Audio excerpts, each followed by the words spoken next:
contact them directly. We have over 50 trusted Australian providers featured on the platform. These providers are some of the best vocational training organisations and universities in Australia, all with interest in delivering training in Indonesia. TAFE Queensland are excited to be part of the Indonesia-Australia Skills Exchange Platform, or iaskills.org. It's a great initiative that connects TAFE Queensland and other institutions with Indonesian businesses, making it easier to access.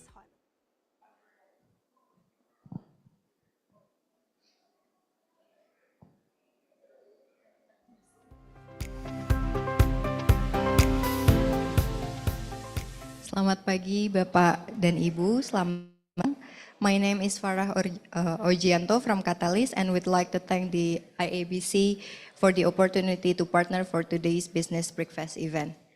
We are here because of an important milestone in the evolving partnership between Indonesia and Australia. This event aimed to explore professional opportunity available for Indonesian in Australia, how to secure the opportunity, what to prepare, and how to settle down. We will have another sessions coming up aimed at Australian professionals interested in the Indonesian market, which we will collaborate with IABC, so stay tuned for that. I would kindly invite Ibu Mariam Kartika Tresni, IABC National President, to get us all started.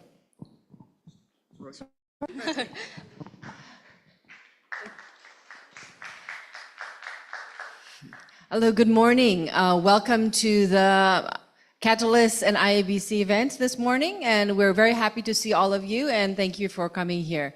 I'd like to first thank Katalis as well for your support for IABC and a collaboration, and we would like to explain a little bit about why we're having this event. As we know, IA-CEPA has been a milestone in Indonesia-Australia industry relationship, and it's going to be in its 5th year coming up this year. And as part of that, IA-CEPA was designed to for closer relationship between Indonesia and Australia, including the temporary movement as well. This event aims to introduce the visa pathways and promote skill exchange and professional mobility between the two countries. So this is one of the events that we like to do to share that information. And it's also to promote business-to-business collaboration on the workforce. IABC is committed to supporting the businesses and also on the workforce, also in the area of education and upgrading of skills. So thank you so much, and I think we'll have a few speakers today that we'll hear from and hear their experience about that experience that they had with the working in Australia, I think, yeah? So thank you again, and I just want to say a little bit. We have our board members here. I know there's Selfie. There's one of our board members here as well, and there is Kevin Evans. He was here, so yeah, he's getting some breakfast. So, but that's good. So you can all concentrate on watching the speakers today. So without further ado, I'll just go ahead and let you enjoy the speakers tonight. Yeah, thank you. This morning, sorry. Yes, thank you. Thank you, Ibu Mariam Kartika Tresni. Pak Paul Bartlett sends his apology as he is currently in Europe. In his stead, Ibu Mukti Suyahmun has a few things to say about greater opportunity, a sign of deeper trust, and a bridge for talent, skills, and innovations to flow more freely across our borders. Ibu Uti. Thank you, Aya. Good morning, everyone. Assalamualaikum warahmatullahi wabarakatuh. First of all, I want to welcome all of you here to event collaboration between IABC and Katalis. So as Ibu Mariam said, this event, for today's event, we will have a walkthrough. And we have also a sharing from 2 Indonesian that already work in Australia. Like our title is like the opportunity for professional services in Australia. So we want to also they will share their story about how they end up in Australia, and also what should we prepare to go to Australia. So this event actually is a catalyst response to many questions and also concern from business sectors while they're trying to send people to Australia, but they kind of confuse which visa pathway they need to have. So in this event, we will first start with the sharing from two Indonesian, Ibu Mian Rubiana, the director of PwC in Sydney, and Bapak Perdana Hadi is his secretary for the PII, Persatuan Insinyur Indonesia or Indonesian Engineer in chapter Australia, and he also worked in the Engineer Australia. So both of them will share their experience, how they end up work in Australia. And later on, we also, Katalis currently preparing a booklet on the visa pathway to Australia and what kind of visa actually available for each of the profession. We are still working on it, and then we will, once we finish that booklet, we will upload it in our website. So just stay tuned in our website. There will be information on what visa actually available for each of the profession and how we obtain that visa. So we hope that in our only short meeting today, maybe less than 2 hours, all of you can get clear information, both from the experience directly and also from our legal advisor here, Feti, that can go through for each of the visa option. So thank you very much for your coming today, and hopefully we have insightful and useful information today. Thank you. Terima kasih Ibu Uti. Next, Mbak Feti Katalis, Legal and Regulatory Reform Advisor, will now moderate a sharing sessions with two Indonesian professionals that has been mentioned who currently work in Australia. First, we have Pak Perdana Hadi, Secretary of Engineers Indonesia Chapter Australia, and Ibu Mian Rubiana, the Director in PwC Australia, who are joining us online via Zoom. Mbak Feti, the time is yours.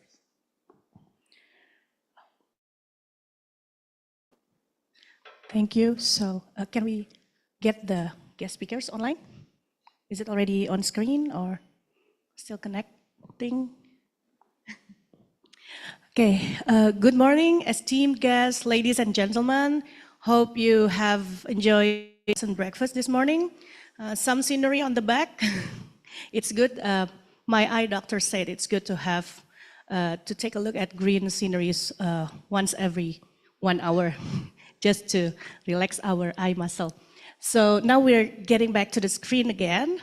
And if you haven't grabbed some coffee, so feel free to do so. This is going to be a quite enjoyable, casual conversation, because I know my title as regulatory advisor is not really pleasant, especially if you do it 8 a.m. in the morning.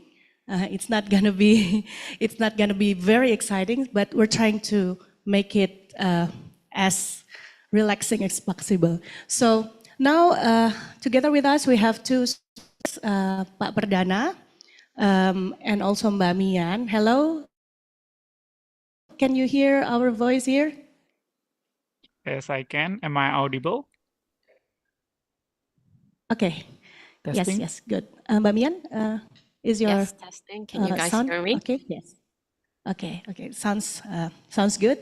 So without further ado, so I will give the opportunity for our guest speaker today from Mbak Mian and Pak Perdana to introduce themselves. Maybe you can start with giving us the story of your professional background and how you get to work in Australia. Currently, you are residing. Both of the family also staying in Australia. So Mbak Mian, maybe can come first. Sure. Hi, everyone. So happy to be here and with you all, even though we are here from Sydney. So I started my career in PwC Indonesia as a grad, and I think I was quite fortunate, given PwC is a multinational company, so it already exposed me to global opportunities. That being said, going overseas is not as easy as it seems.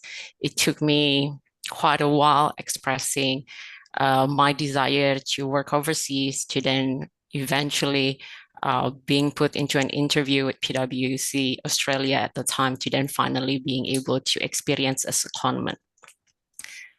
So after going through a couple interview with PwC Australia, I then was accepted. And given that I've accepted by PwC Australia, I went through the sponsorship type of visa. I couldn't remember the name now. It's been 10 years since I left. So I think it's probably named Visa 482, but I might be wrong. And that allows me to go to Sydney, not just me, but with my husband and my daughter at the time as well. Yeah, and then I think if I, when I look back, going to Sydney at the time, timing is also important. So you need to consider where you are in your career and whether going overseas is the right time for you. Because what I experienced, obviously, I was quite an experienced manager at the time, but I did accepted a more junior manager role at the time, just to allow myself to adapt and get comfortable with the different working environments. And so what I experienced that when I moved to Australia, I was exposed to a very global mindset. If anything, in Australia, Australia is really a place where people coming from different background, different heritage, different way of upbringings, in a way that I've never experienced before.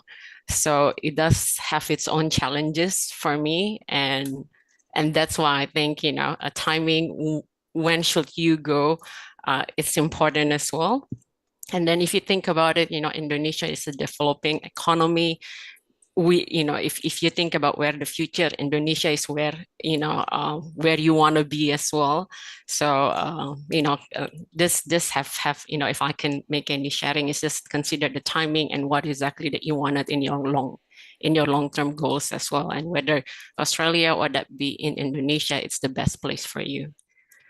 So I think, and then also I moved as a manager and then start working my way up to now be a director here in PwC Australia. I think that's probably from me. I'm happy to take any questions later on, but I might hand it to Pak Perdana then.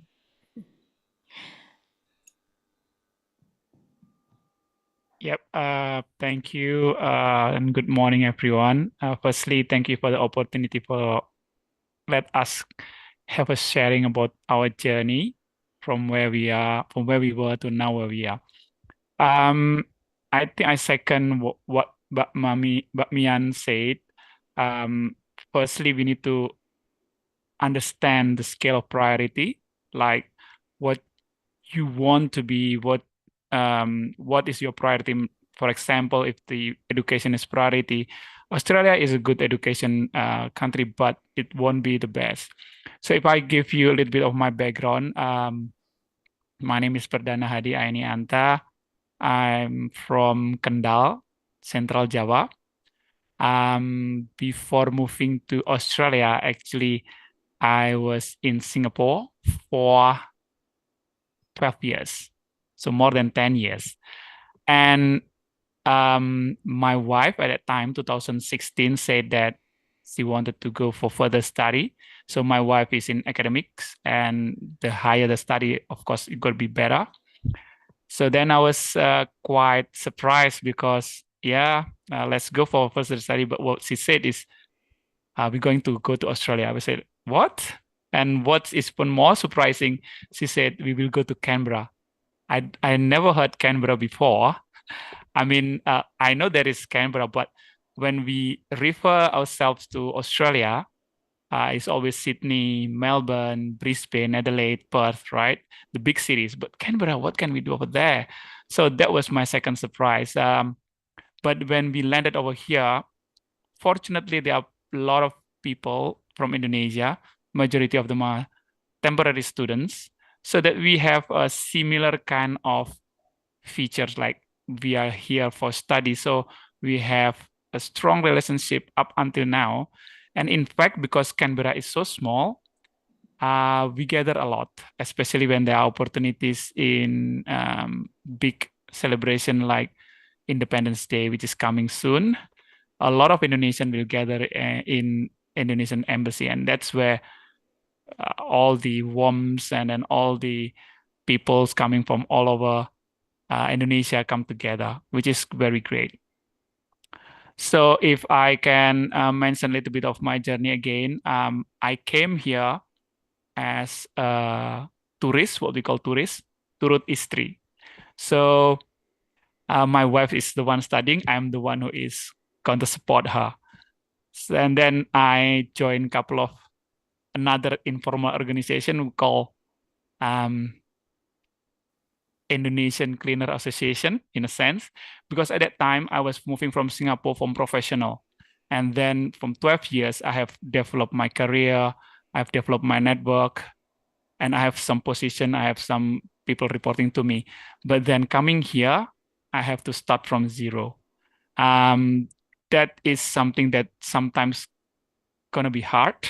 Like what Mian said, the ideal situation is like what Mian said, is like you transfer from the country to Australia with the same organization. That would be the best ideal situation. But for me, I don't have that flexibility, so I have to start from zero. So from 1 year, which is 2017 at that time, I have to work wherever I can do, as long as I can support my family to be here. So I do cleaning, I do some teaching, I do whatever stuff. After 1 year looking at all of these works, and then I was accepted at Engineers Australia. It is where I think my soul searching has come to an end. So that means I worked to Engineers Australia from that moment on. So it has been 7 years, 2018. So it's 1 year, 2017 until 2018, I was working everywhere. And then after that, 2018, I was accepted in Engineers Australia. So since then, I was moving up the rank, and now I'm a skill assessment manager at Engineers Australia. So yep, one thing that is my suggestion is looking at all the opportunities over here. But to get that opportunity, the first thing that we need to do is to understand how the visa works in Australia. So I welcome any question as well. But disclaimer, I'm not an immigration officer, or I'm not immigration agent. So whatever information that coming from this sharing, please take it with a pinch of salt, or maybe a bit of salt. So it may change over time, and especially next week is the 1st of July, meaning that a lot of service, especially the price, the fees, I mean, they may change on the 1st of July, because that's the change of the financial year.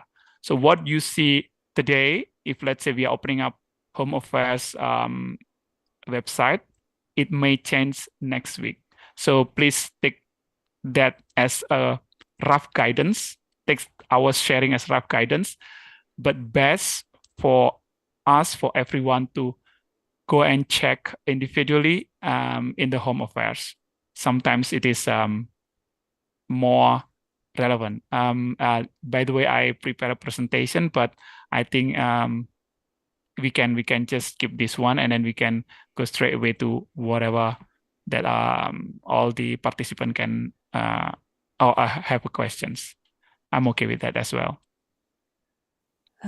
Yeah, thank you, Pak Perdana and Mbak Mian. So very, very interesting story. I think it's the wisest decision to follow your wives. You know, that's the recipe for happiness in life. But so I think that it's interesting because here have two different pathways, where one has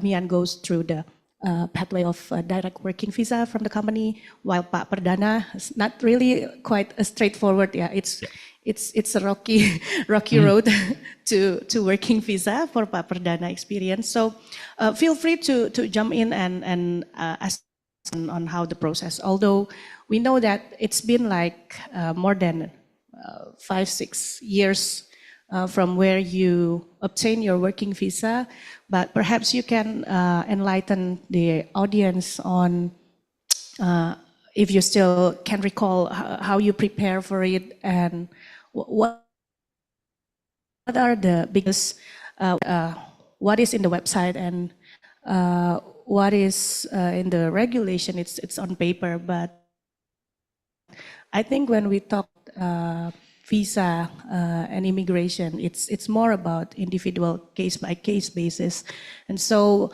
I think your experience might help not just the applicant but also companies here understand if they want to send their employee abroad, what kind of preparations that needs to be done, or what kind of challenge that individuals needs to face when they are going to Australia to work. So is it ladies first again, or which one? Okay, but Me too. Again, it's the same. I'm not an immigration agent, so please take everything. You know, don't take everything that I say as the truth. But it's I mean that's quite a hard question, and just because the way I entered is having an interview from Jakarta, and to be honest, being experienced now on the other side, I've done many interviews where people are residing overseas, that being in Dubai, in Sri Lanka, like literally everywhere. So don't necessarily assume that you need to go to Australia to find a job in Australia. It's something that you can actually done from Jakarta. So do your research will be my my advice. And then specifically for visa 482, assuming that is the skilled sponsorship visa, in the home immigration, this is the type of visa where there is a shortage of professions in Australia. So in the website, it will list it. This is the list of all profession that Australia in need of. And one of it was accountant for me. And then once once you look at that list, see which one that suits you. Based on that, then you start doing your research into what company in Australia that work in that, that have that needs, and whether they are looking to source that overseas. You can do that from LinkedIn, do like a Google. I mean, this day we have ChatGPT. I think it wouldn't be hard for anyone to do any research on this now. So once you found the profession you wanted, the company that is looking for it, and then you start putting your applications, and they can do interview virtually like this. And if you're accepted, then that's good. So that will be my advice. You don't necessarily need to go to Australia to find a job in Australia. The second, obviously English. There is a requirement, depend on what type of English test that you have. Let's say IELTS or some other things. In the home affair website, it also listed what is the minimum score for that visa. So, and then most of these tests, they, once you've done the test, it's valid for 2 years or 1 year. So you don't necessarily need to do the test when you're about to apply. It's something that you can start preparing upfront, because that test will still be valid for the next 12 months or things. So that's also another thing that you can prepare upfront. Other than those two, finding the job and the visa and the English, the other thing is probably will be good to start doing some research as to how much that you're looking to get paid, because this will come up in interview as well, like what sort of salary that you're looking. And to do that, again, do some research, because the living cost in Australia, if not, is one of the highest in the world as well. So do your research on the living cost in Australia, especially if you're moving with a family. And then, we are Asian, so we always take care of our parents, right? So put that into account, because it's not just about you living in Australia, but also supporting those families in Indonesia as well. And then, just make sure that you consider that so that when you come to the interview, you have a good basis as well as benchmark of what that profession normally get paid in Australia as well. So that will be, this setting you up for success. I think that's probably from me. Pak Perdana, monggo. Okay, terima kasih. I have a little bit of PowerPoint to show. If you can flash that, maybe just skip to the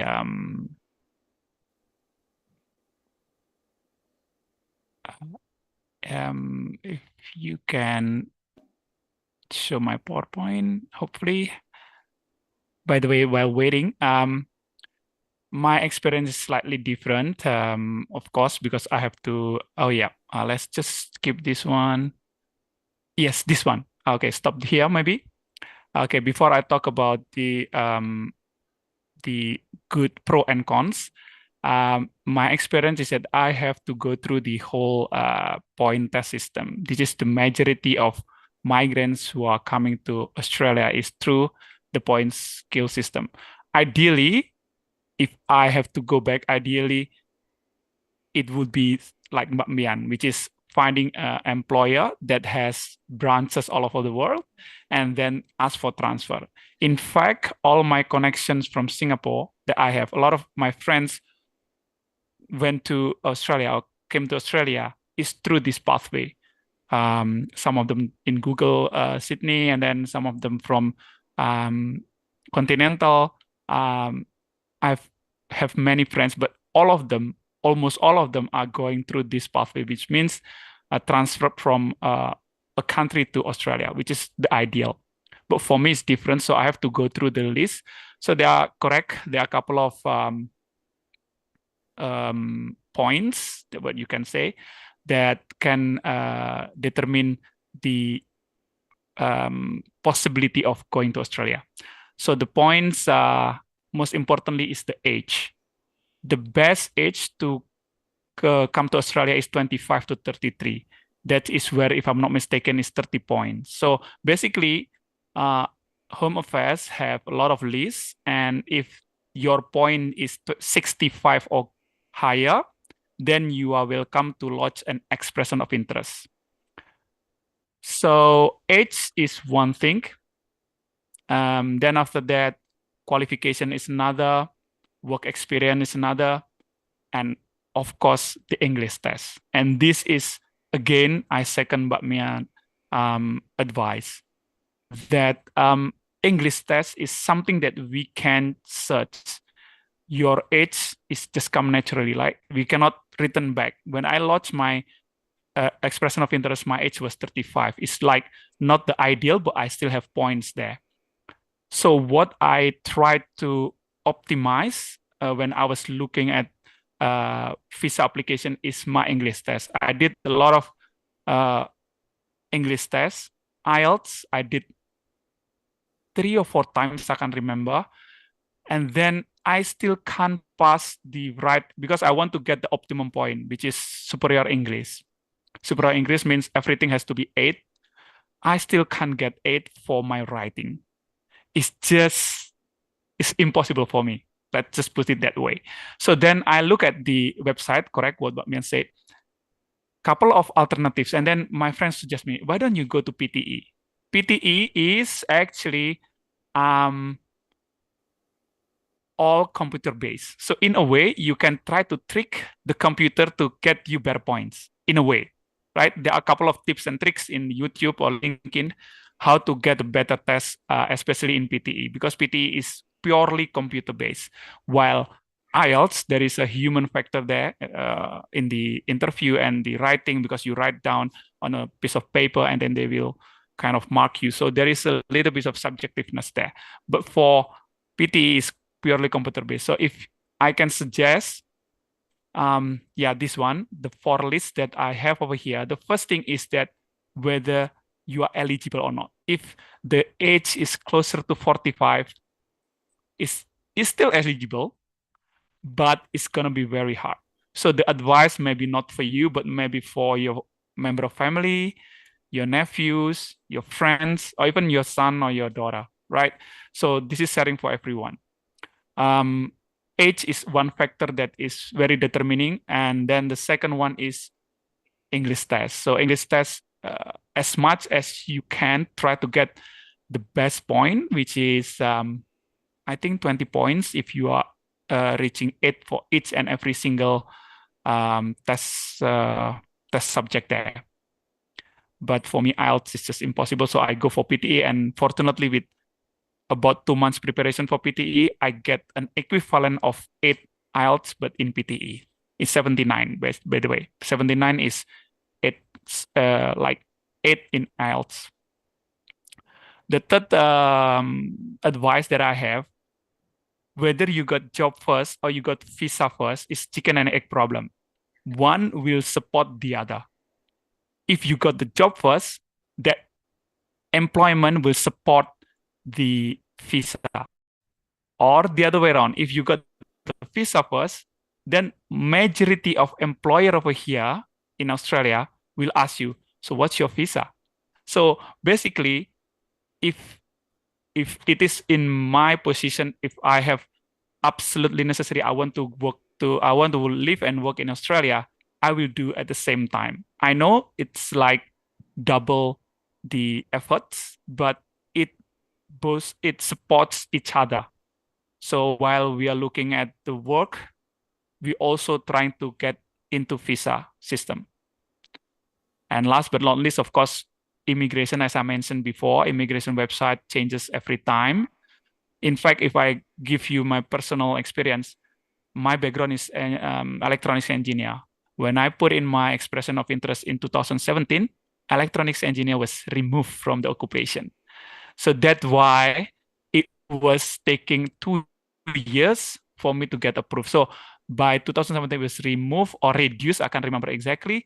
But then at the end of 2017 or early 18, it was appearing again. And then from there, the immigration officer assessed my application, and 2019, my application is approved. By the way, my initial motivation to lodge PR is not for work and live in Australia. But when we came here 2017, my family, we had a small daughter, and I have to put them into childcare. And guess how much childcare per day in here is about $120. 120, so 1.1.200.000 rupiah per hari. Nah, my motivation at that time is not that I want to work over here, because I said to my boss in Singapore, say that, boss, I'm gonna take unpaid leave for 4 years to support my family. Please keep my job. So I have a safety net in Singapore. But my motivation when I was coming here to apply for PR is to get subsidy, because that's so expensive for us that if I don't get the subsidy, I have to burn $120 a day for my daughter childcare. Is impossible, right? So my first motivation at that time is actually to get subsidy. When you are PR, you get 60% or 70% subsidy, which is way better. So that is my first motivation.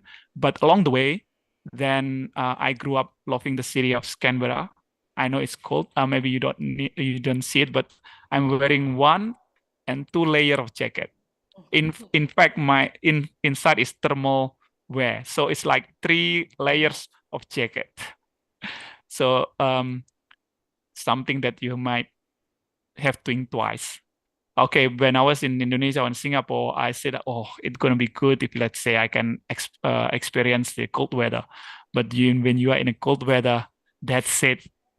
It's just too much, because it's like not only 1 or 2 weeks, but it's 3 months. So it's too cold over here.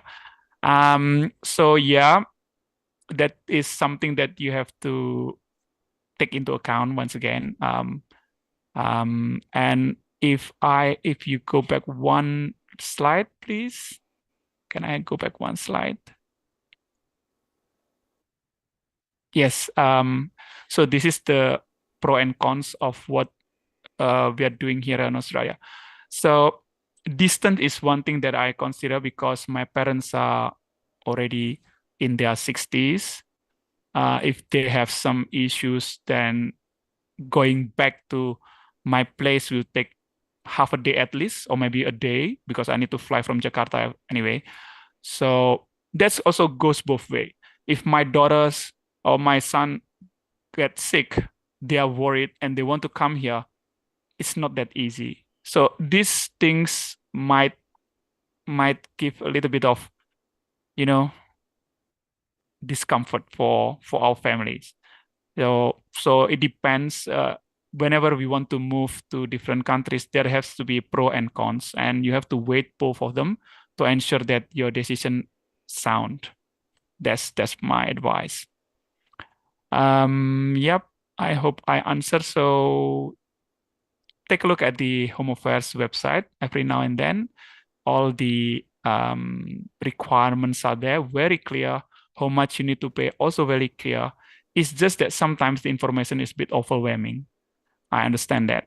So yeah, I put my contact number there. If let's say anyone would like to have a little bit more conversation, deep conversation with me, yeah, I have been giving couple of presentation as well to PII, Persatuan Insinyur Indonesia, and majority of the concern is how do I get visa? So this is something that is, yeah, it's a bit troublesome.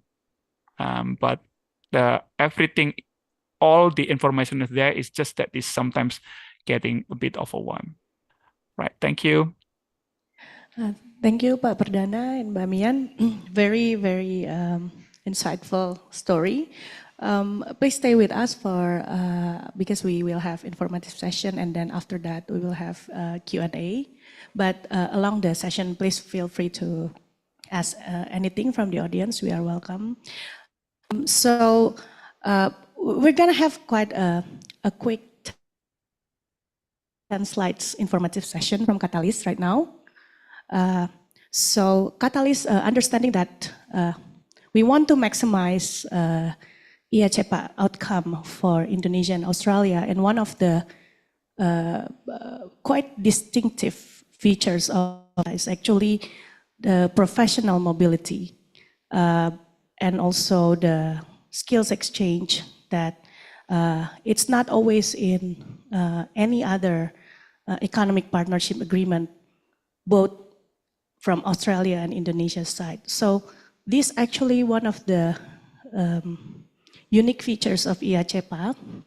And this session, what we want to do is, actually we want to support the promotion of the execution, the implementation of this professional mobility. So let me move to next slide. Okay, so just trying to, this is just a look on IA-CEPA. So yeah, there's 100 pages of agreement that you don't want to read. So we just go straight to the Article 12. So basically, the agreement between Indonesia and Australia enables professional movement. There are some key features that promotes the temporary entry for skilled workers and visitors up to 12 months. And there's also a side letter that support a skills development exchange program visa for key Indonesian sectors. This SDE has, this is actually, we would say, very, very useful because the standards for visa under this program is easier than the regular, if you're applying for other types of working visa or other subclass to Australian immigration. And we already had socialization of this SDE 2023. Both government, Indonesia, Australia now is trying to, now they are improving the system for this SDE. So I think in the upcoming months, Katalis will also produce another socialization and launch the technical guidance for this. So next slide. Okay, going back to the story of our guests. So this event, we want to for skilled working visa. And The question is why Australia? And it's quite obvious because Australia have strong labor demands in key sectors where Indonesians professionals have quite a huge output.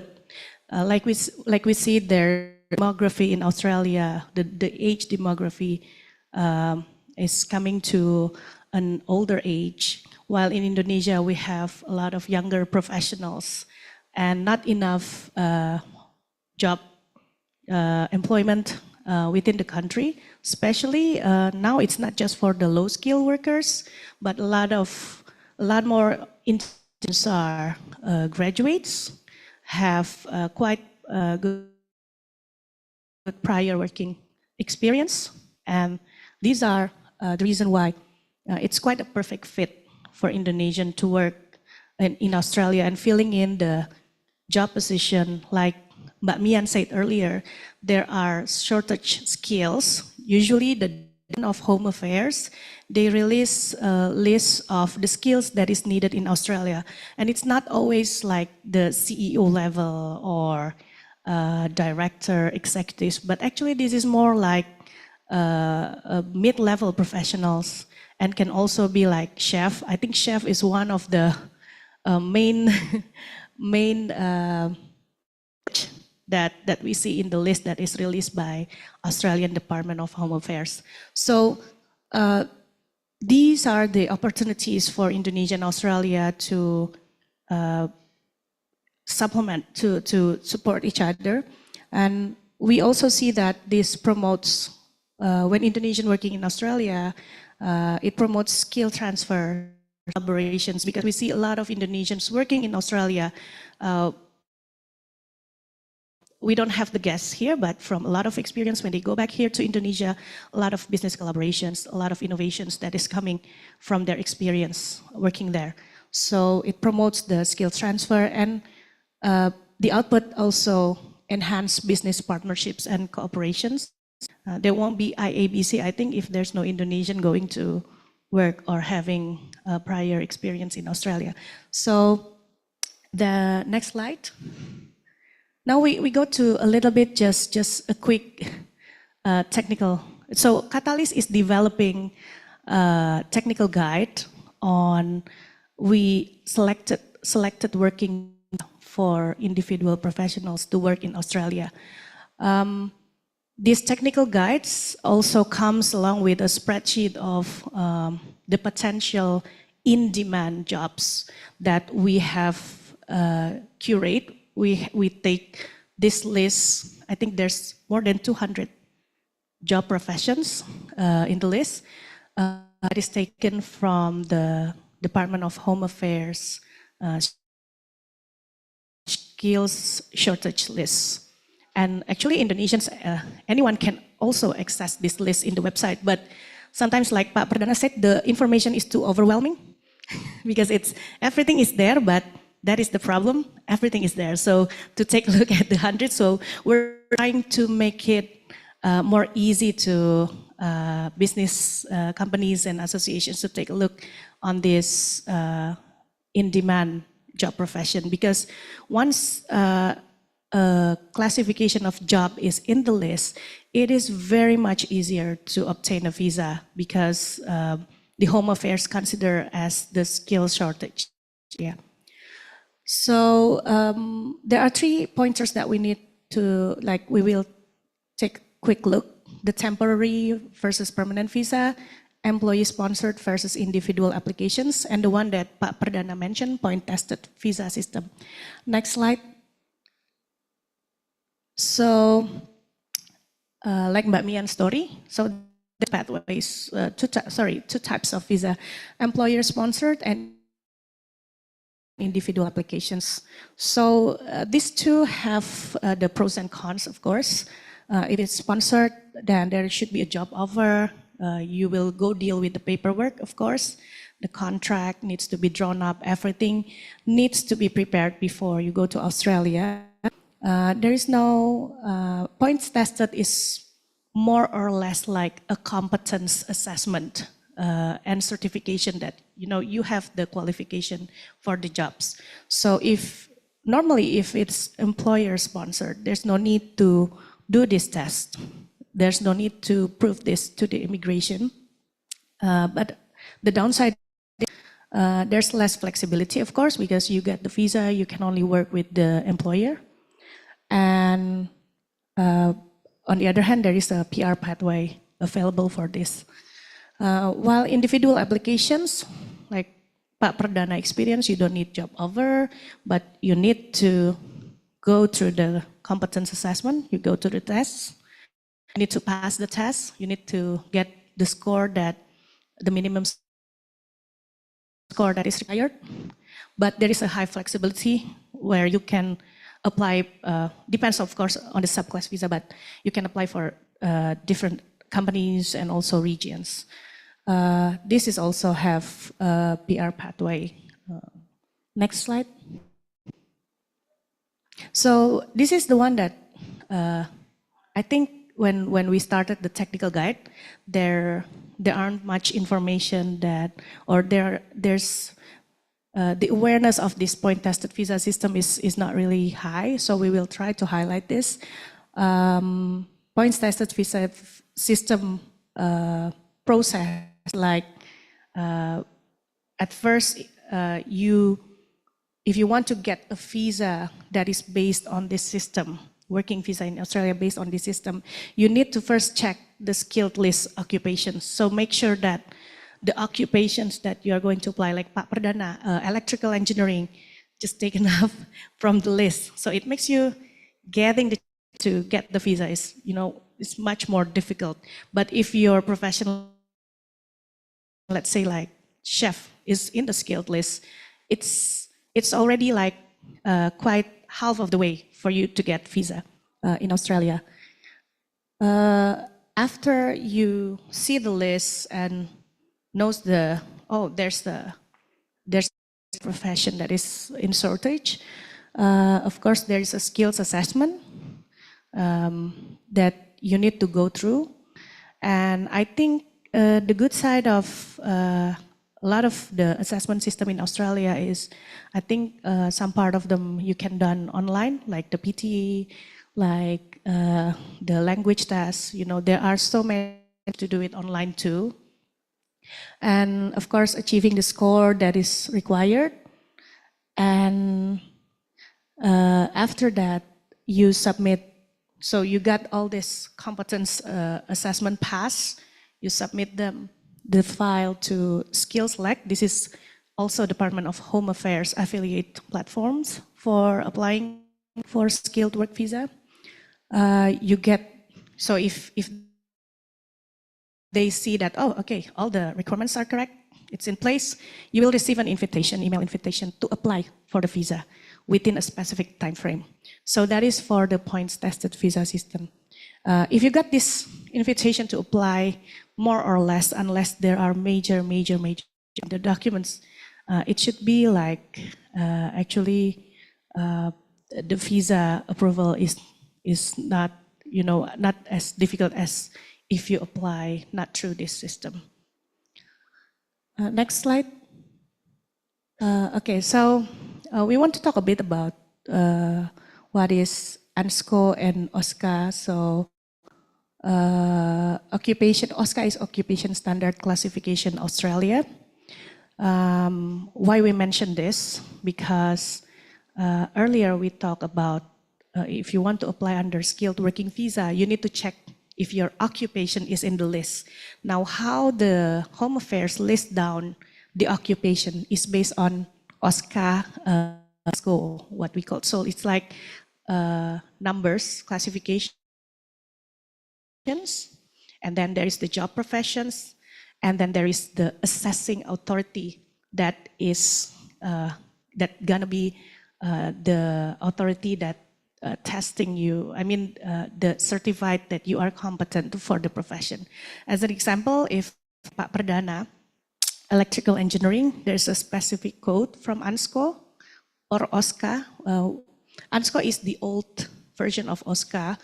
The government of Australia mostly use ANSCO already, but use OSCA. The newest one is 2024, but the Home Affairs still use the old version called ANS.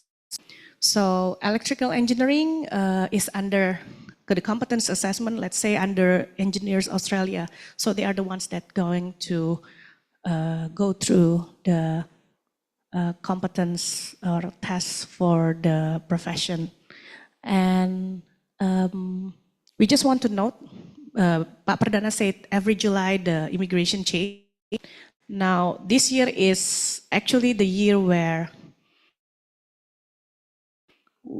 the transition period from ANSCO to OSCA, and some of the profession might change. We cannot confirm yet what changed from the list, but what we know is that currently the Home Affairs still using the old version. So our technical guide and spreadsheet that we will launch in the upcoming months will still relying on the Home Affairs website and the ANSCO as the old version of occupations list. Next one. Okay, I think the speaker has already shared about the key takeaway where you need to know dual professional, what are the pathways. You need to match the skills if you go through the competence assessment, prepare everything, not just the documents for you, but also if you bring a dependent, and it's not just the documents, the financial, of course. And of course, getting an expert immigration advice. Australia has immigration, licensed immigration advisor. It's licensed there, so I think it's not, because everything is online, it's not really difficult for you. Just do the desk research and you can get into the person that is qualified. So next one is, so we summarize this with a sort of a simulation, a simple simulation. So, but if you listen to the story of Mbak Mi and Pak Perdana, basically this is what professional experience gonna be when you go to work and apply for work in Australia. So the first one is, of course, whether you have the professional qualification and English requirements. So of course, because Australians speak English, you need to have the minimum English requirements. You need to obtain that. And that is the hardest part for Indonesian, maybe like taking the IELTS test. Pak Perdana just give a cheat sheet or a tips. You know, PTE is much more easier maybe for profession that in of skills or technicalities that, you know, you don't need to be quite a worthy person to, or not maybe enjoying the interview. You can go through a PTE for the English test. And when you pass this qualification, then you also need to check the professional authority. Like for some profession, you need to be registered there in work. As an example, for engineers, I think there's no qualification, but some states may be required registration for some engineers profession. Now this, you need to check with the professional association that is in charge for the profession. The next one is, you can choose the individual pathway for the visa, or you get a company sponsor. Now, if you are like Mbak Mian, already sponsored by a company, the first 3 steps above, you already passed it, supposed to. And I think I see some of representatives from the company.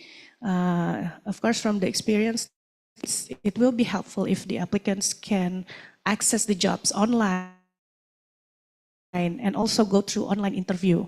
It will make them, you know, it will simplify the process for the applicants. It will encourage them to get into the jobs because they don't need to travel to Australia in order to secure the work. And the next one is, if you don't get a company sponsor, then of course you go through skill assessment with the professional authority. It's already in the skill list that we mentioned before. The last one seems like the easy part is the visa application and health check. but the application will be approved if all of the 1, 2, 3, 4, the pre-application process, the requirements, you already obtained this. So to know the pre-process will really smoothen your visa process, visa approval process. So these are the quick informative slides, and we will have a technical guidebook in the upcoming months that detailing this, and we will put some of the important selected subclass visa, because Australia has more than 200 types of visa, for your information. And to run through these 200, so we select around 10 that might be suitable for the skilled worker from Indonesia. So I think that's the end of the informative slide. Of course, this is the website of the Home Affairs. It's quite easy to look, actually. Just the information is all there. So very, very overwhelming. You need to do the desk research, I think, months before if you want to get into the work. So it cannot be done in a day. We have a Q&A session. I think Mbak Mian and Pak Perdana is still with us.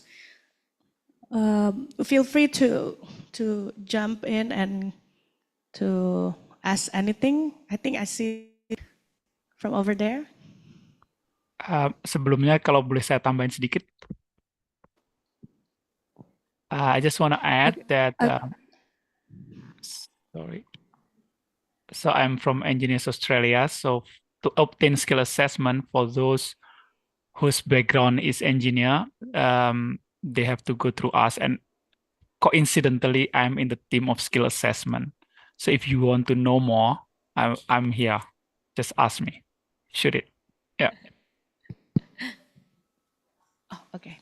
So for the question first. Thank you, Bu Feti. Good morning, everyone. My name is Selvi, and I'm from CPA Australia office in Indonesia. So for those who do not know CPA Australia, it's a professional body for accountant and also for finance professionals. So I think in essence, we provide certification to qualify accountant from any countries, and the qualification is a global standard. So I have a question, Bu Feti, because some of our members, of course, they obtain CPA Australia because they also have an interest to explore global career opportunities, particularly in Australia. And some of our members, in terms of demography, they're already middle manager up to C-level, yeah? So in terms of age, probably they're not very young if we compare to the starting point of Ibu Mian and when applied for the opportunity. So my question is more on, in terms of the successful visa, does age matter, even though someone already qualified with a global qualification? Yeah? So does age matter or affect the acceptance of visa? Thank you. So I think later on Mbak Mian will add to answer this question. Because Mbak Mian have the first-hand experience on this, but as a note, also not as an immigration advisor. Does age matters? I think if we think it depends on if we see. I mean, it's more like individual and personal case by case basis. Right, when certain companies wants to employ somebody, either Australia or Indonesia, there are a lot of considerations that are taken into account, and so of course the experience doesn't always correlate with the age, but in some cases it might also influence the decision-making process. So I cannot answer to that. It depends on the company policy, of course, that's going to hire the person for the jobs. But if we see as in more like macroeconomic view, maybe we have some economists here. In this case, we said the demographic, the age in Australia has quite the older age, which is more in the senior profession. So if we see in the big picture, of course, age does matter, because a lot of the position that is available maybe is the younger demographic. As in, Pak Perdana has mentioned, if you are the best age is 25 to 33, but you know it's not always be the case, because he went there at the age of 35. It just means like maybe you're not going through an easier process, or so it's not the approval. It's not because of the age, but it will be the considerations. I think yes, because Pak Perdana and also the skilled visa requirements, they have they have scoring based on age. So I think Mbak Mian also wants to add as an accountant that. Yeah, I think, let's say, age doesn't matter. For visa, I think at the end of the day, if you manage to get a sponsored visa, it wouldn't matter, since the we company have will some sponsor. connection issues, but it's okay. So while okay.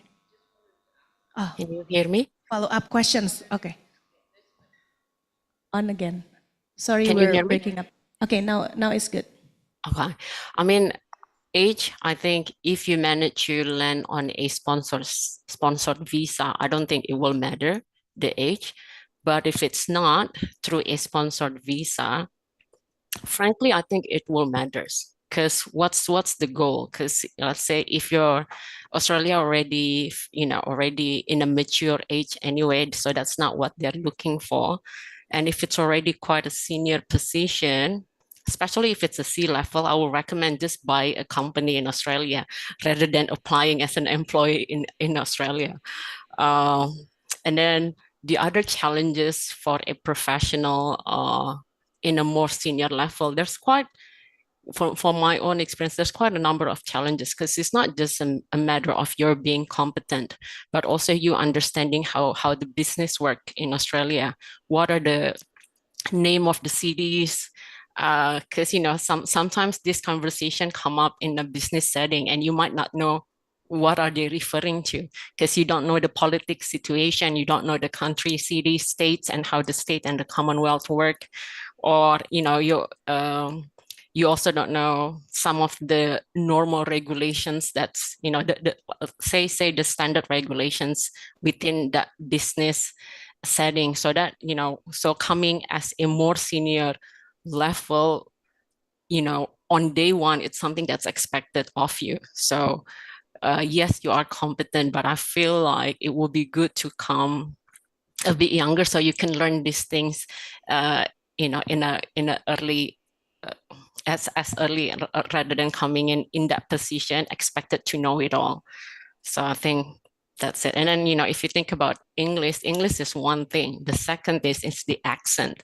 There's so many accents in here, so getting used to to listening to different accents as well will be another challenge as well. Yes, Mbak Mian, thank you. Good point about the accent. Yes, I mean there's direct conversation will requires you to also have that understanding. So, Ibu, there's a follow-up question. Hello, yeah. So a follow-up, actually, I think, to that question, but I think it's somewhat answered, but I think it adds to the actual visa requirement. Is there any age for visa requirement outside of landing the job itself? But is there regulatory constraints in age? In this session, actually, we are focusing on the working visa, the skilled visa. As far as we know, the requirements other than the point test system, there is no specific age. There are some visa subclass that put limitation on age, but it's not, I mean, it should be above 30, 40. So it's not really that low age, but we know that there is a type of visa that we don't discuss here, but it's more popular for Indonesians, called work for holiday. it is for younger age visa, so it has quite a strict age requirements. So most of the skilled work visa actually that we see doesn't really put an age requirements, although there are some, but I think more than half that we already selected doesn't have that. But it relies more on the skills and the competence that an individual is applying. So that's why it's very, very ideal because if we talk about business collaborations and economic, so it should be like, I think more mid-professionals and professionals have more potential to do so. So we want to focus on this actually age segment through the technical guidebook that we will release. So there's a question. Just to add to that, yes, like I mentioned, I was just Googling a bit on the home offer. There is no age limit for A2 if you're sponsored, like I said, but other than that, there is a limit on the age. So something that you just need to check to the home affair. It varies depend on what type of visa that you're looking, but I can see majority around 45, it seems. Yes, thank you, Mbak Mian. So we will check online questions right now, and I think the question from Mr. Phil, IABC, I wonder if the work Katalis has done in mutual recognition for engineers may have changed things since, Pak Perdana, since you moved to Australia. Maybe you can tell us a little bit more about the engineers MRA. Yep. Thank you for the questions. Indeed, we have MRA. So these are the two things that Engineers Australia kind of have question on. The first thing is about skill assessment. That is pretty much on the skill visa point system. And the other one is MRAs. So MRA is Mutual Recognition Agreement. Fortunately, we have MRA with PII, Persatuan Insinyur Indonesia. But this is get a little bit misconceptions because MRAs is just to kind of accredit yourself or accredit the member for a practicing engineer in that country. That means the letter of MRAs cannot be used for migration. So a lot of members from PII, Persatuan Insinyur Indonesia, have got the MRA letter saying that, yes, you are chartered electrical engineer, for example. But this MRA letter is just for recognition to practice in Indonesia and Asia Pacific. But this letter cannot be used for migration. So it's totally different objective.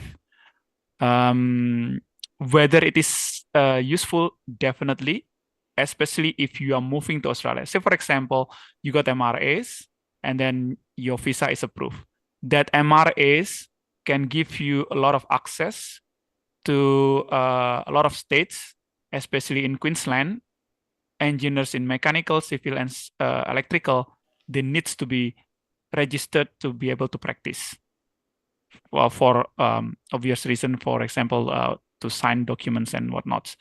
Almost all the states following through in the last 2 years, and even ACT, where I'm from, they are also following on electrical, mechanical, and civil. That is the first start. Then later on, there will be like geotechnical, structural, and all of the other engineering profession. So to sum up, MRA is still going on, and yes, it is useful to support if they have come and land in Australia. But the MRA is not for migration. I hope that's clear. Yes, thank you, Pak Perdana. So to sum up, actually, the MRA documents is for you to use as proof of registration to be able to work as engineer ya Pak ya di Australia. However, it's not the immigration prerequisite documents because when you submit documentation for visa, there are particular documents that you need to provide, particular forms. So Pak Perdana, correct me if I'm wrong, this MRA issued by EA is not this type of ya Pak? No. So the MRA is for recognition, for membership, but not for migration. Yeah, if anyone would then follow up a question like, is there any difference in the requirement? Yes, there is a difference in the requirement. I'm not gonna detail this now because it's gonna be too much technical, but in just one way, I would say that skill assessment is more thorough. So it's more difficult to get the skill assessment than MRAs. Because MRAs usually you have been approved by PII, then you got MRA for Engineers Australia. We just need to tick the box, everything's done. That's it. We give you MRAs, and you are registered as a member of Engineers Australia, even though you are residing overseas. But for skill assessment, a lot more check because we want to confirm. Let's say you nominate yourself as electrical engineer. We want to know whether you have been doing electrical engineering, whether your qualification is electrical engineering, things like that. So a little bit more complicated for skill assessment. Yep. Yes, thank you, Pak Perdana. So just want to add, maybe not in the terms of visa, but the MRA for engineers actually helps Indonesian engineers professionals to not retake the course that has been, acknowledged by Engineers Australia. So it really expedite the process for engineers professionals that wants to work in Australia. So this is part of the, I think the milestone that is, it's quite a breakthrough that is achieved by the engineers and Katalis actually was involved in this MRA. So we are more than happy to have more and more MRA on professionals coming soon to simplify, to expedite the process for Indonesian professionals to be able to work and to collaborate with business in Australia. So we will give another, I think we still have quite some time for the organizer. Okay, so is there anyone who wants to ask questions? So I see from this side. Yeah, Pak. Oh, yeah. Check. Okay, good morning everyone. My name is Bram from Impact and Growth. It's a consulting services to help impact-driven organizations and social enterprise to grow their revenue and also customer base. And my questions is, first for the Katalis project itself. I heard about the guideline to make the process to increase the professional mobility from Indonesia to Australia getting increased. So my question is, when will is the already there? If yes, where we can access it? Because either niches developing situation where many youth from our country wants to go abroad and outside, but I think the information is not there yet from, I think, verified resources, because there's so many influencers out there right now that by this youth, and I don't think it's like, is it valid or not? And sometimes it's not, it's a scam sometimes. So I don't say all, but some of them, it's not good influencing. And the second one is, I want to ask both of guest speaker. I want to ask several questions. Like first, in your observations right now, what kind of list of jobs that is like on demand in Australia? And the second one is, how tough is the competitions? Because we know, talking about Australia, I think many people from other countries want to go there. So it's not about Indonesian competing with Indonesian, but Indonesian competing with all over the place from the world. And then the last question is, how likely is the companies open for foreigner to apply for a job and even to get an interview if you don't have the visa yet? I mean, how likely to get an interview if you don't have the visa? Because in my experience, when I'm helping a startup in UK to get international talent to go there, the companies is always asking, do you have the visa yet? No, sorry, no interview. So like that. So maybe that's the questions.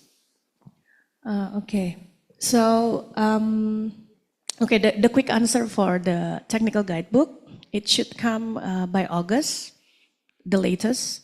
We already have the guidebook, but we need to actually just gathering all the feedbacks from the industries and also from the governments before we launched. And also, I think the second question is more about the global competition, is it? I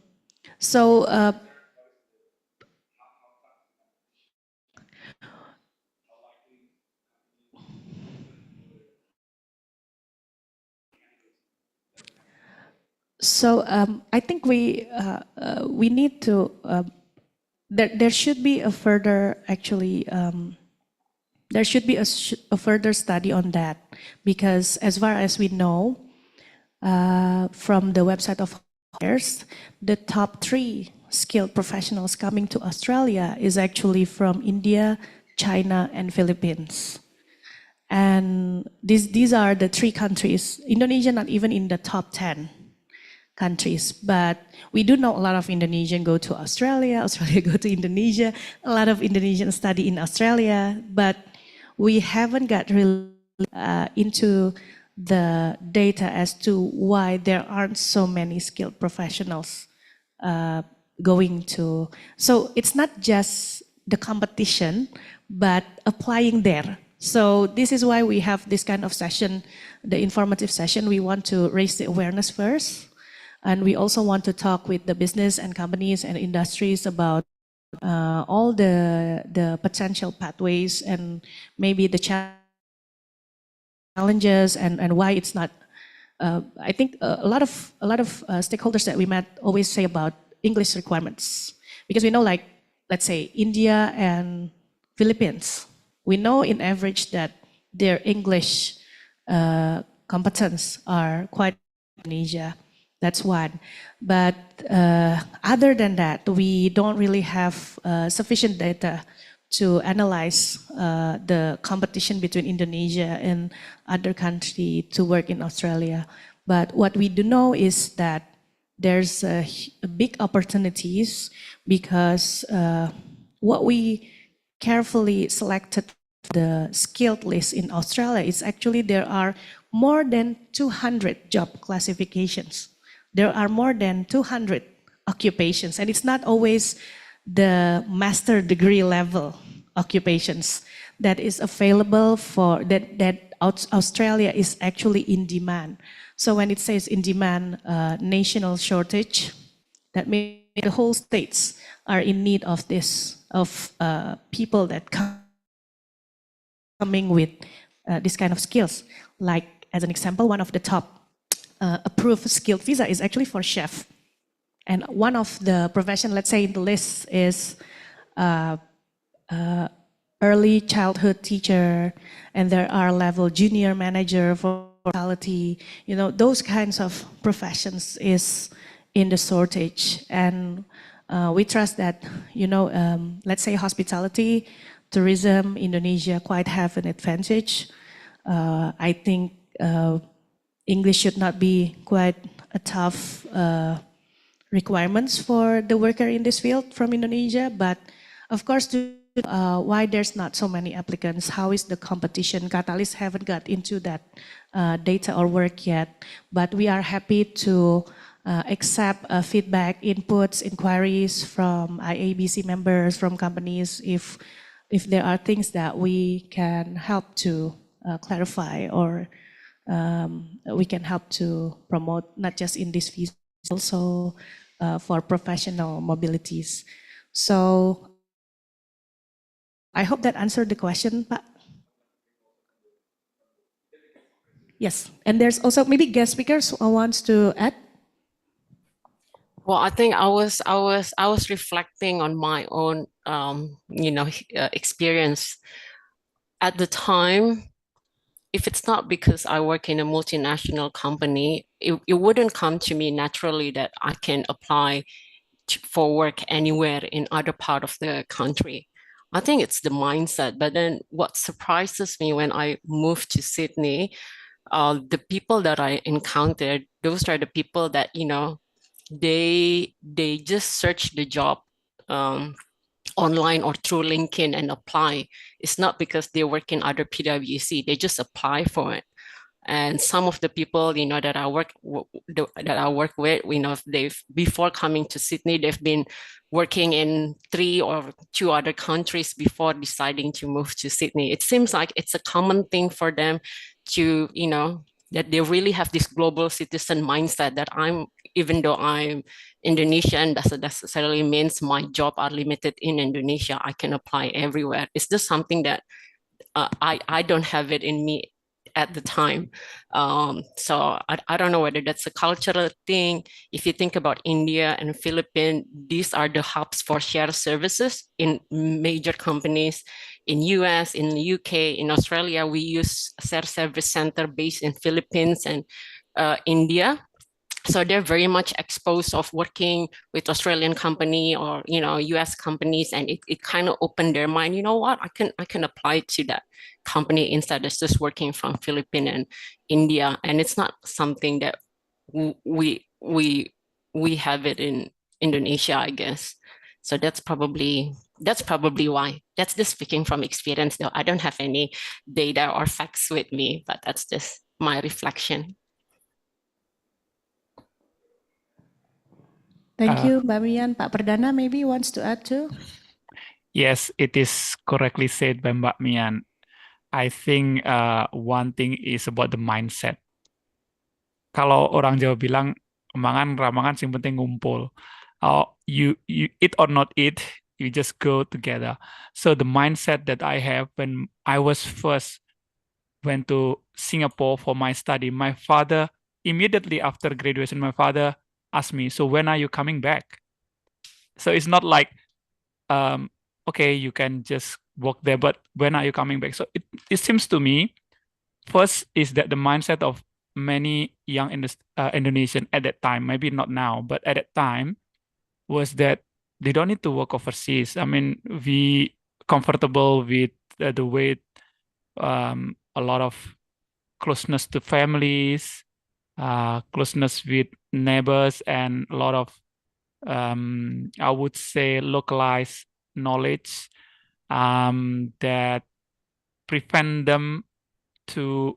us to move away from Indonesia. Then second thing is about the awareness, correct?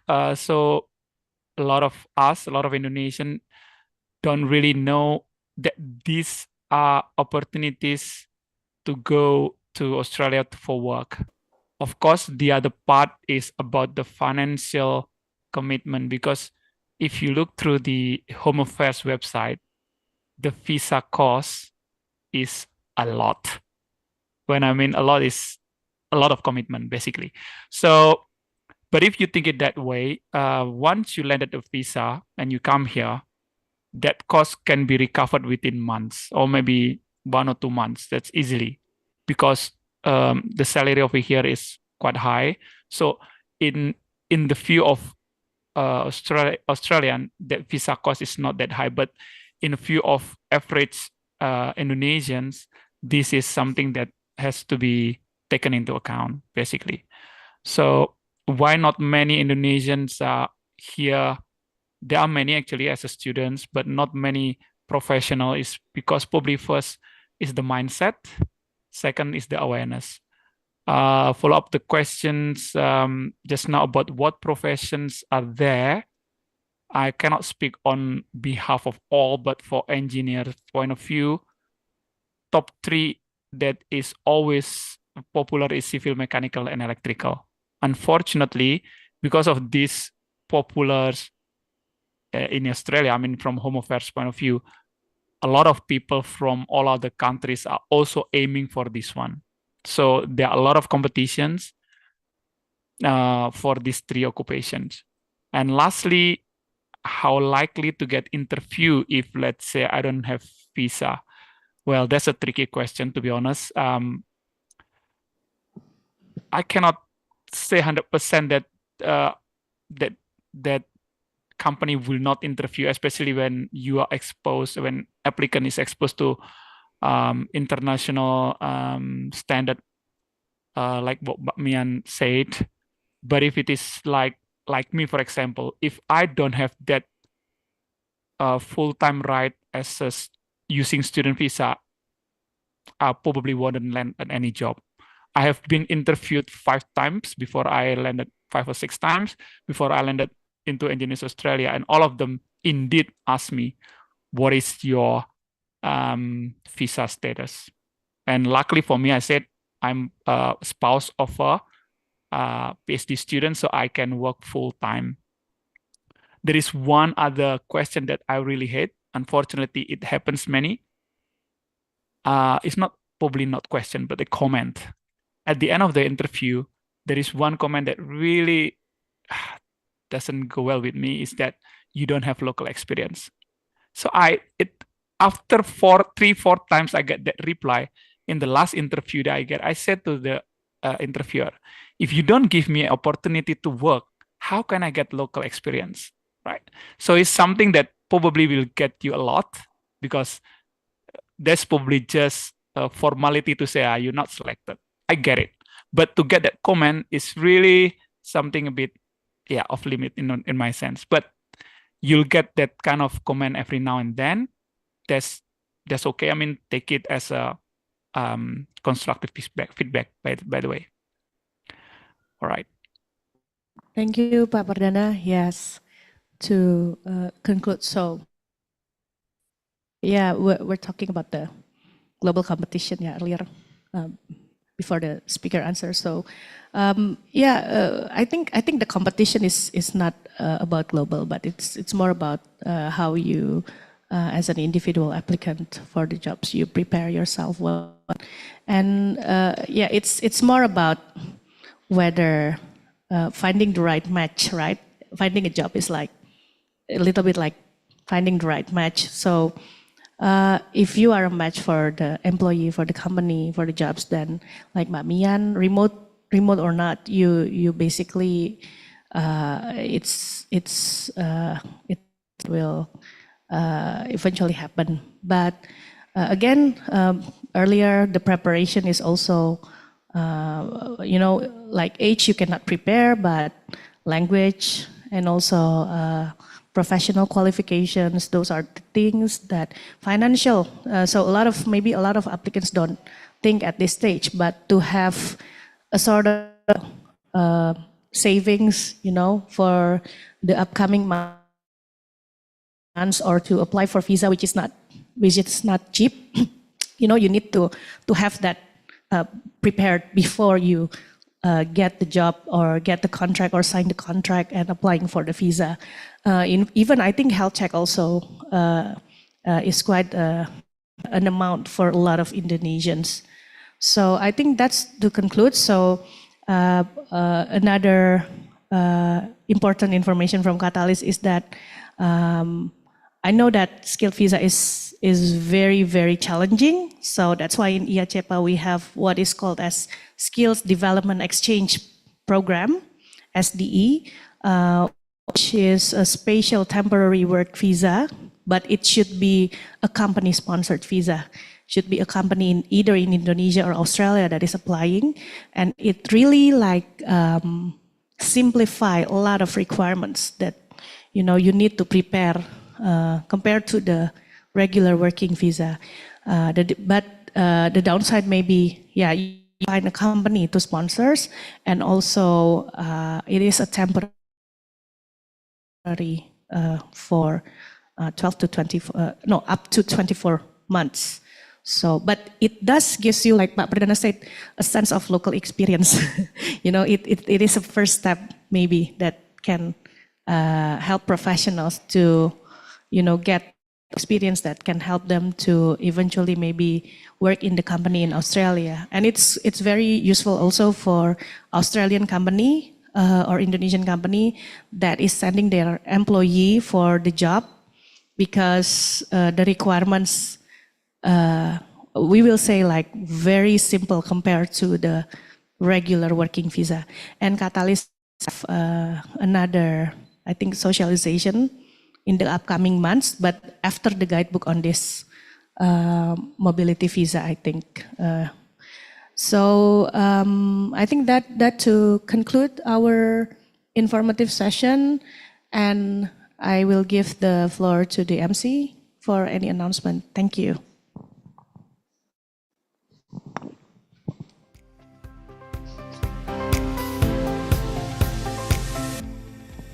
Okay, thank you, Mbak Betty, for the informative sessions.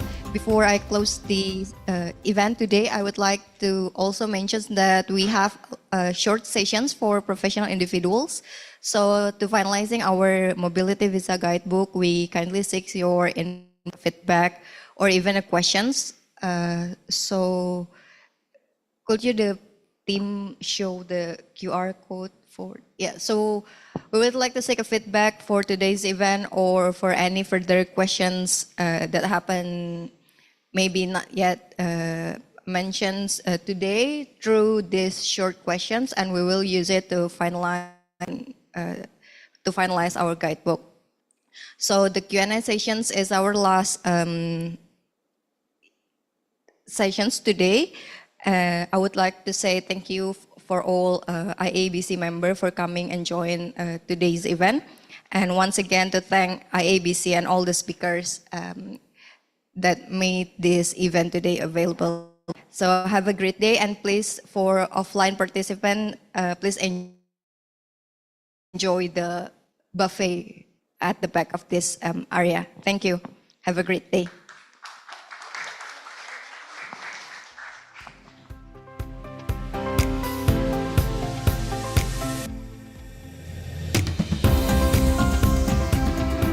There have been many partnerships between Australian education providers and Indonesian businesses, both for training in Indonesia and Australia. Now there is an easy way to connect with Australian education providers. It's the Indonesia-Australia Skills Exchange platform. Hai Mbak Felis. Hai Mbak.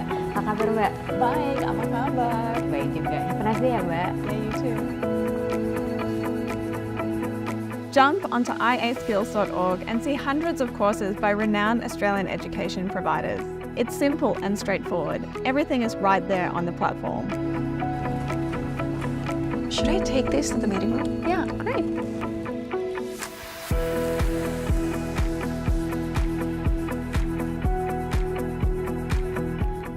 For Indonesian businesses looking for training, there's a wide range of categories according to industry. There are different types of training, including micro-credentials, short courses, or other qualifications. Then, there are options for delivery methods that can suit your business, like virtual, in-person, or a mix of online and in-person training in Indonesia. You can also choose your preferred language, whether in Indonesian or English. And boom, there it is. There's a couple of training providers offering this type of courses. After you select your course, the training provider will be in touch and you can discuss in detail about the training delivery.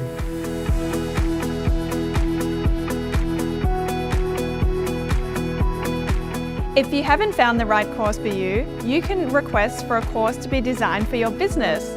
The education providers will see it and may respond by sending a proposal or quote. You can then contact them directly. We have over 50 trusted Australian providers featured on the platform. These providers are some of the best vocational training organisations and universities in Australia, all with interest in delivering training in Indonesia. TAFE Queensland are excited to be part of the Indonesia-Australia Skills Exchange platform, or IA-CEPA. It's a great initiative that connects TAFE Queensland and other institutions with Indonesian businesses, making it easier to access high-level training. This platform is a game changer, helping us build strong partnerships and opening doors to incredible training opportunities in Indonesia. We've been working in Indonesia for more than 20 years, and most recently we've been collaborating with Katalis on some online micro-credentials and short courses to assist with skills development. We're really excited about the launch of the IA Skills Exchange and look forward to making new friends across the Indonesian archipelago. We'll see you there. Join us today!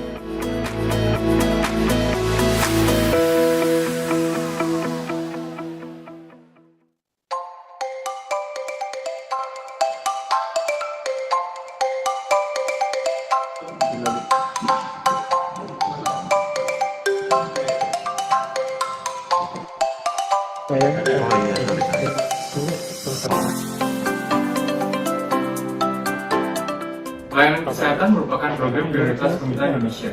Katalis terus bekerja untuk mempererat kerjasama bilateral di bidang profesi keperawatan.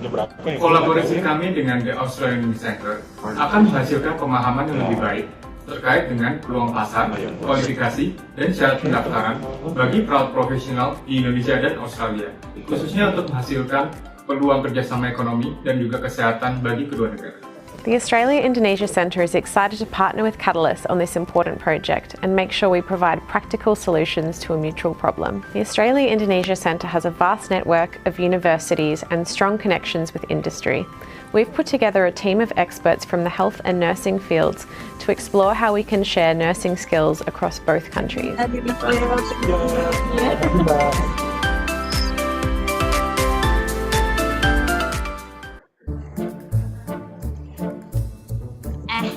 Zaman sekarang belajar cukup pakai jari loh.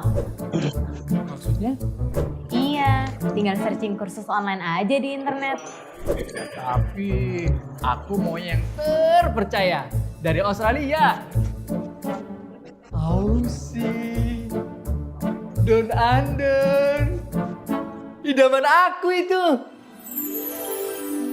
Pas banget, ada loh di Traveloka Experience. Tinggal pilih sesuai minat kamu, semuanya akan ada di Traveloka Experience. Wah, udah paling bener nih. Setelah pelatihan, kamu juga akan mendapatkan digital badge dari lembaga-lembaga Australia yang bermitra dengan Traveloka. Dengan dukungan Katalis, meningkatkan keterampilan tidak lagi kenal batas. Gimana? Ada nemu yang pas belum? Pas dan tanpa batas.